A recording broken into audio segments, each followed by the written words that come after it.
Andrew, describe the feeling in the change rooms after the game. Yeah, no, I think it was all a bit of a buzz. There's just a mark, and the goal from Nick was unbelievable. So too many games decided by a kick after the siren. I think there's a massive difference between us sort of being 3 and 5. If Nick had missed that goal, and 4 and 4 like we are now. So definitely gives us a bit of a platform for the rest of the year. But I know all the guys are up and about, and we're talking about. I don't think we'd get much sleep that night. Do you have to train for a situation like that where you had 2 points down and the ball's coming to the forward line, that sort of thing? Oh, a little bit, yeah. I mean, we don't really train for that big mark like Nick did, about 10 deep. But it's unbelievable. We do a little bit, but we put a bit of pressure on ourselves with our goal kicking, which is something we're trying to get better at. It's just one of those things that happens once in a blue moon. Did it take, after the Port Adelaide loss, did it take the club a day or two to pick itself up again? And does a win like that have the converse effect, do you think? Yeah, I know after that Port Adelaide game we were pretty down in dumps. Just one of those ones where you're 40 points up and you just shouldn't lose those games. And it definitely took a couple of days for us to get over it. But I think it's something we needed as a group. I think the last couple of years we haven't had that real bad loss like that Port Adelaide game, but I think it's definitely pushed us forward as a team, but also the effect of Nick's mark and goal, and therefore win on the weekend will hopefully pick us up as a group and keep us moving forward like we feel we are at the moment. What about just the effect of Nick, full stop? He's been back 3 games, you've won them all, and you look a more complete team within there. Is he your most important player now? I think he's one of our most valuable players, yeah.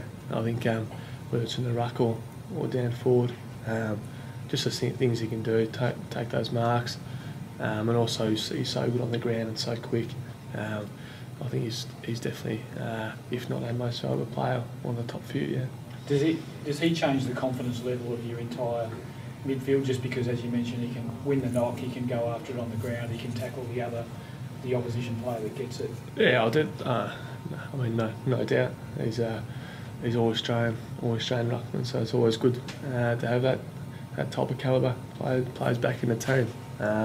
With him and Coxie, we feel we've got the 2 best ruckmen in the competition, and I'm sure every club would love to have 2 ruckmen of that standard in the team, so it definitely does give us a confidence boost.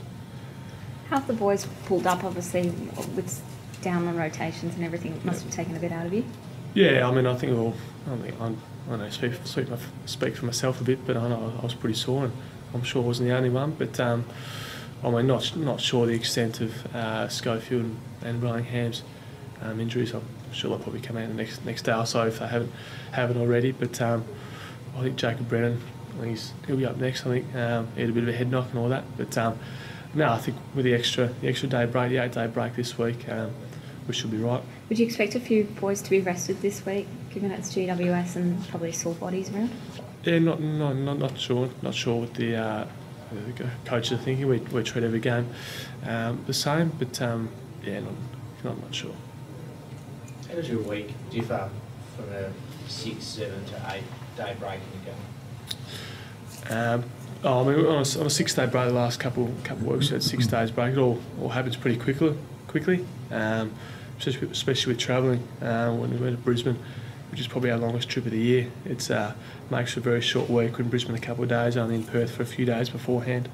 So you've got to be extra diligent with the recovery and all that, because you feel like you're only playing a couple of days up later, just after you just played. But 8-day break, you definitely notice it. It gives you that extra chance to be a bit more fresh and ready to go for this Saturday's game. Andrew, what did you learn? You basically became the player that opposition clubs tagged for a little while there. What did you learn about that, and has it made you a better player? Have you developed further as a result of that attention? Yeah, I think hopefully I can look back in the next year or two and say it was the best thing for my football. It's just a part of football. Clubs have got to decide which couple of players they want to send someone to, but I feel it's been a good chance for me to improve my contested side of the game. With a couple more of my own ball, which is something I feel I've got better at this year, although I haven't got probably the amount of touches as I have last year and as I would have liked. I think that's something I've definitely worked on with Scotty Burns and guys like Andrew Embley who have been tagged sort of playing on the wings, half forward, which is a bit different to being tagged in the midfield as such, like Daniel Kerr and like Luke Shuey is more and more often. So I think the contested side of the game is probably there I've been focusing on, just being smarter when I'm running, and obviously using that run to hopefully tie some opponents out. Yeah. So did you change the way you went about it? Did you like consciously go into I guess what they call the inside part of the game and try and win it, or did you try and sort of like get your tag a player in there and then lose him on the way out again? Yeah, a bit of both. Yeah, I mean you got to mix up a few things, try and get yourself into the game.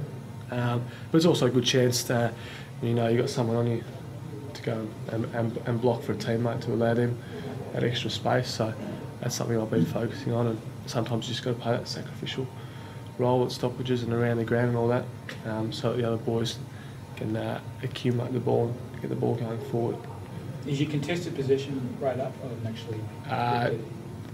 Compared to, I guess I obviously haven't accumulated the amount of touches as I have last year. I think my contested stuff's improved. Yeah, figures was, I think. Yeah. You're 50th this week. Does it mean anything to you, and how have you assessed your first 50 games? Yeah, I mean, it definitely does mean something. Always wanted to play AFL, and to reach 50 games is definitely a big sort of honour for me. I'm at 50 games. I guess I've been lucky. Touch wood, I haven't had many injuries and all that, and been able to play quite a bit in the first few years. So it's definitely something I'm very proud of, and won't be taking for granted at all. Will you have any family or friends fly up for my mum and dad are actually in Europe at the moment, so I think they'll miss it. But I'm sure my brother will be watching, and hopefully parents will have watching in Europe somewhere. What's the biggest thing you've learned over the first 50 games?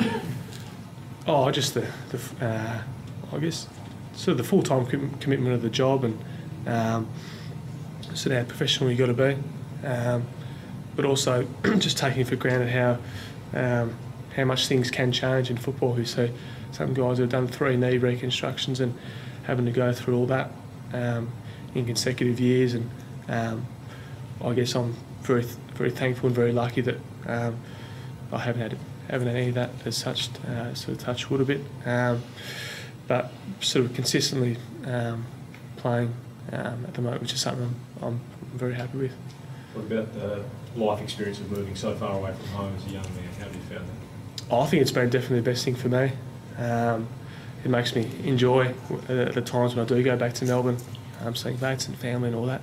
I think I've had to I'll sort of learn a few things. Moving out in a few weeks, so I have to learn how to wash and cook and all that pretty quickly. But I mean, it's been the best thing for me. Going out, meeting a new bunch of people, meeting some great staff at the club, and sort of improving me as a person. Yeah. How good's it been coming into an established club? I mean, you come up against GWS this week, yeah. And guys sort of a similar age to you have had to come through with, that experience. What's it been like coming into a club where you can learn off some of those senior guys? Yeah, no, definitely very lucky to be alongside sort of champions of the game, Cox, Kerr, Embley, Glass, and all those guys. They definitely taught me so much, and obviously a club is very successful as well. 3 premierships in a pretty short time. It's something where we expect high standards as a club, and whether it's a young player who's hasn't played a game, or the old guys like Glass and Coxie, we expect a similar output, and I'm very lucky to be at a club like West Coast. Yeah. How far is the team off its best? I think we've still got definitely a long way to go. I think this year at Subiaco we haven't been the team we have in previous years, but I think we pride ourselves moving forward as a club. We've got to get better sort of on the road, and this is a good step, a good challenge for us on the weekend. We strive to pride ourselves on playing well anywhere, and I think that's something in previous years we haven't been that great at. We played well at Subi, made a bit of a fortress out there, but had a few slip-ups in Melbourne. So we still feel like we've got a lot of a way to go. Hopefully guys like Emily coming back in the next, maybe this week, maybe next 2 weeks. But definitely we feel like we're on the build and hopefully going towards something special, yeah.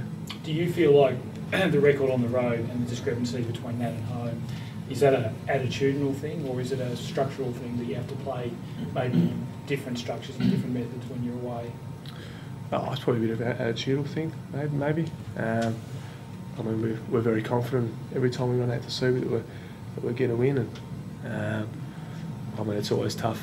I mean you've got those teams like Hawthorn and Collingwood that are obviously very hard to beat anywhere, but we've got to get better than that at that as a group, and I guess obviously premierships are one of the MCG, so we've got to win there. And the goal kicking, have the boys had any idea what's going on? You were so poor for 2 weeks, then so brilliant for 2 weeks, and then on the weekend again, not so good. Yeah, no, it's obviously a bit of a concern. I guess it's something, one of those things that I think it just happens. I mean, some weeks you kick well, some weeks you kick terribly, but I mean we missed quite a few gettable shots that could have, probably should have hurt us in the end. And I mean, if we kick well against Port Adelaide and maybe Carlton a week before that, we could be a bit higher up on the ladder. But all these things happen in the season. Hopefully we've seen the end of it. Hopefully. What do the guys make of Josh Kennedy's run up towards Gaff? Oh, it's pretty funny, I think.